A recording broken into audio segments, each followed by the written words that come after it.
हम लोग बात करेंगे magnetic field due to a straight wire carrying current. तो कोई स्ट्रेट वायर है और उसमें करंट फ्लो हो रही है, तो due to this current carrying conductor magnetic field हमको फाइंड आउट करनी है।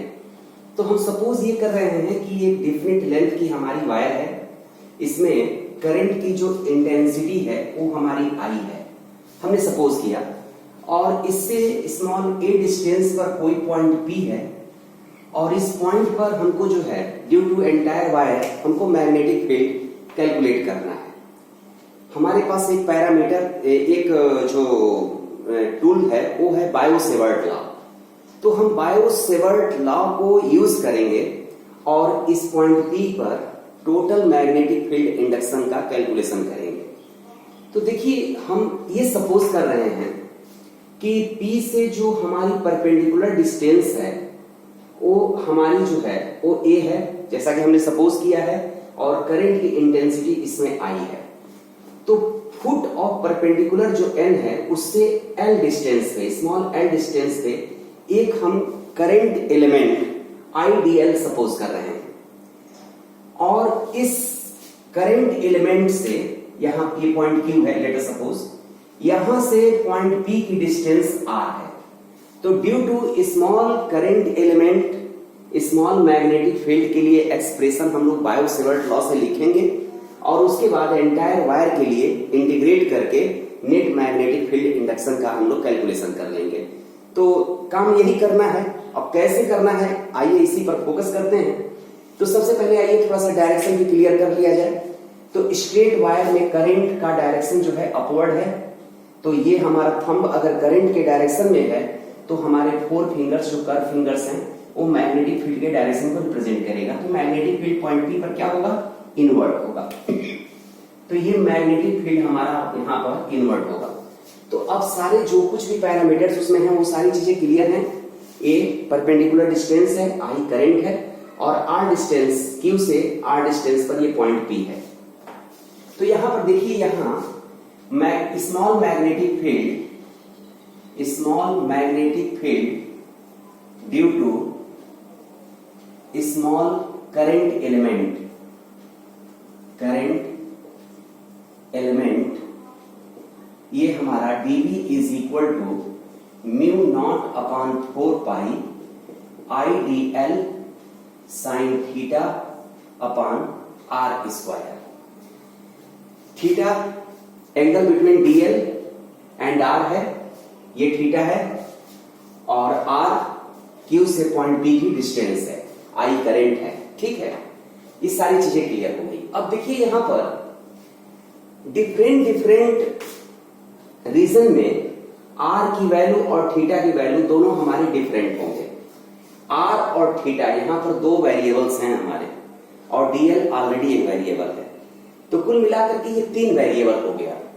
अब इसे हमें एक सिंगल वेरिएबल में कन्वर्ट करना पड़ेगा। ठीक है, तो अब हम पूरा फोकस यही करेंगे कि इनको हम एक सिंगल वेरिएबल में हम कन्वर्ट करें। तो इसके लिए हम ये सपोज कर रहे हैं कि ये जो हमारी PQ जो लाइन है ये हमारी जो परपेंडिकुलर लाइन से 5 डिग्री एंगल पे है, हमने सपोज किया। तो जरा यहां पर देखिए, यहां पर जो हमारा L बाई ए ये हमारा होगा tan phi। तो L is equal to A tan phi ये होगा। अब DL को, थीटा को और R को, इन सबको हमें फाई के टर्म में रखना है। ये सब हम सिंगल वेरिएबल फाई के टर्म में रख रहे हैं, और उसके बाद जो है हम इस पॉइंट से इस पॉइंट तक हम इसको इंटीग्रेट कर देंगे और हमारा रिजल्ट आ जाएगा। तो यहां पर देखिए, अगर हम ये कर रहे हैं डिफरेंशिएट बोथ साइड पार्शियली, इसको दोनों तरफ हम डिफरेंशिएट कर रहे हैं, तो ये DL इज इक्वल टू, ये तो कांस्टेंट है, A tan phi क्या होगा, sec square phi d phi। हमने पार्शियली डिफरेंशिएट किया L is equal to A tan phi को, तो ये dl is equal to a sec square phi D phi होगा। तो dl की वैल्यू हम a sec square phi D phi हम पुट करेंगे। अब आइए r के लिए, तो यहां पर अब जरा देखिए, ये हमारा जो है इसी ट्रायंगल में a और r का रिलेशनशिप देखिए, तो a बाई r है हमारा cos फाई, तो a is equal to r is equal to a upon cos phi, ये होगा। तो r के प्लेस पे हम a अपान cos फाई या इसे हम a sec फाई हम पुट कर सकते हैं। तो अब हम इसमें वैल्यूज हम पुट करते हैं। देखिए यहां से ये फर्स्ट और सेकंड से, ये दोनों से हम dl और r की वैल्यू हम पुट करते हैं। अब आइए एक पैरामीटर और हमारा रह गया और वो है साइन थीटा। तो साइन थीटा के लिए हम एक काम करते हैं, साइन थीटा यहां पर इसको हम लोग कर लें, इसको भी, तो साइन थीटा को हम लोग लिख सकते हैं, साइन थीटा, ये थीटा क्या है, तो ये हमारा देखिए इस ट्रायंगल, ये राइट एंगल ट्रायंगल है, तो ये थीटा हमारा 90 माइनस फाई है, तो ये है हमारा साइन 90 माइनस फाई। ये चीज आप देख रहे हैं, ये राइट एंगल ट्रायंगल है, तो राइट एंगल ट्रायंगल में 90, ये इन दोनों एंगल का सम वैसे भी आप देख रहे हैं, इन दोनों एंगल का सम 90 डिग्री है, तो theta is equal to 90 minus phi होगा, और साइन 90 माइनस थीटा ये क्या है, कॉस थीटा, तो ये हमारा हो जाएगा कॉस फाई। तो साइन थीटा की वैल्यू कॉस फाई, ये हमारा थर्ड हो गया। अब इन तीनों को से, ये फर्स्ट सेकंड थर्ड तीनों से हम ये वैल्यू यहां पर उठा करके हम रख दें, तो dv की वैल्यू हमारी हो जाएगी mu nought upon 4 pi into I, dl की वैल्यू मैं पुट कर रहा हूं बाई फर्स्ट, ये है a sec square phi D phi, sine theta को हम क्या रख दें, cos phi upon R square, second से आर स्क्वायर हो जाएगा A square sec square phi.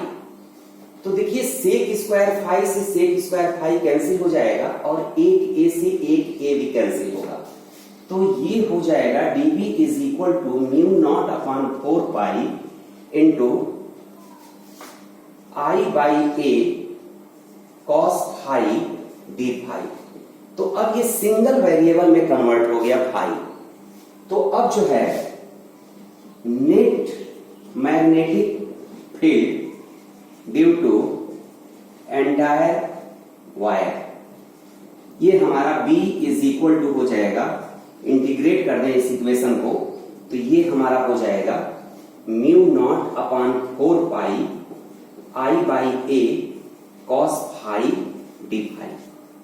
अब यहां पर फाई की लिमिट अब आपको देखनी है, तो देखिए यहां पर ये एंड पॉइंट्स हैं हमारे, चलिए इसको मैंने x कह दिया, इसको मैंने y कह दिया, तो P से हम x को कनेक्ट करते हैं और P से y को कनेक्ट कर रहे हैं, तो ये जो हमारी परपेंडिकुलर लाइन है वहां से ये एंगल, अगर ये हमारा फाई 1 है तो ये एंगल ये हमारा फाई 2 है, हमने सपोज किया, तो इसकी लिमिट फाई 1 टू फाई 2 है। लेकिन एक चीज देखिए, दोनों सिचुएशन में जो एंगल है वो अपोजिट डायरेक्शन में है, ये एंगल एंटी क्लॉकवाइज है और ये एंगल क्लॉकवाइज है। तो फिजिक्स और टेक्नोलॉजी में जो एंटी क्लॉकवाइज डायरेक्शन है उसको हम पॉजिटिव लेते हैं और क्लॉकवाइज डायरेक्शन को हम नेगेटिव लेते हैं, तो उसी कन्वेंशन को हम फॉलो करते हैं।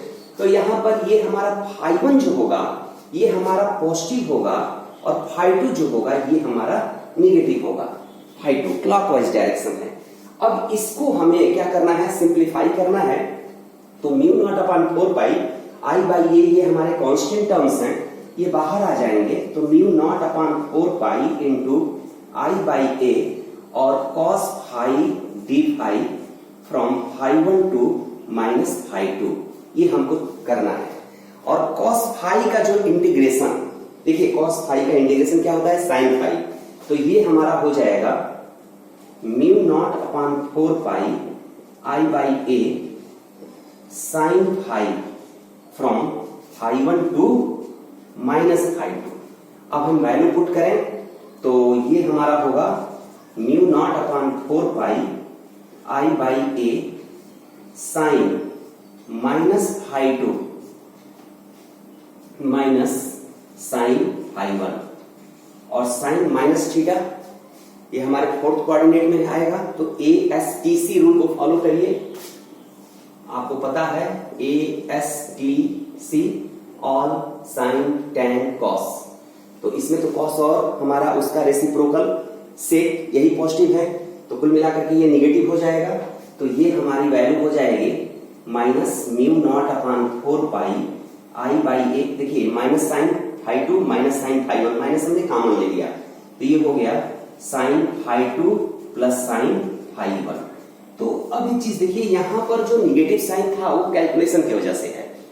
अब मैग्नीट्यूड अगर हम बात करें कि मैग्नीट्यूड क्या है मैग्नेटिक फील्ड की, तो मैग्नेटिक फील्ड की जो मैग्नीट्यूड है वो ये है mu not upon 4 pi I by A sine phi 2 plus sine phi 1, ये इसका मैग्नीट्यूड है। तो अब आपका जो रिजल्ट है वो रिजल्ट मैं यहां लिखता हूं। तो रिजल्ट हमारे पास ये बी के लिए जो आया रिजल्ट ये है mu not upon 4 pi I by A sine phi 1 plus sine phi 2। Simple manner में आप ऐसे लिख सकते हैं। तो ये हमारा जो है ये स्ट्रेट वायर की वजह से मैग्नेटिक फील्ड के induction, magnetic field induction at a point P के लिए ये हमारा एक्सप्रेशन था। और ये हमारे बायो-सेवर्ट लॉ से ही हमने इसको सॉल्व किया है। अब इसमें एक दो केसेस हम लोग डिस्कस कर सकते हैं, उस पर हम आते हैं। तो सबसे पहला केस हम डिस्कस करने जा रहे हैं कि ये वायर अगर इनफाइनाइट लेंथ का होगा तब क्या होगा, ठीक है, और point P close to the end होगा तब क्या होगा। ये दोनों सिचुएशन को हम स्टडी करते हैं। देखिए डायरेक्शन हमेशा आप जो है हैंड रूल से आप हैंड आउट करिए, और मैग्नीट्यूड के लिए ये एक्सप्रेशन आपके सामने है, तो ऐसा फार्मूला आप इसे लर्न रखिए। आते हैं केस पे।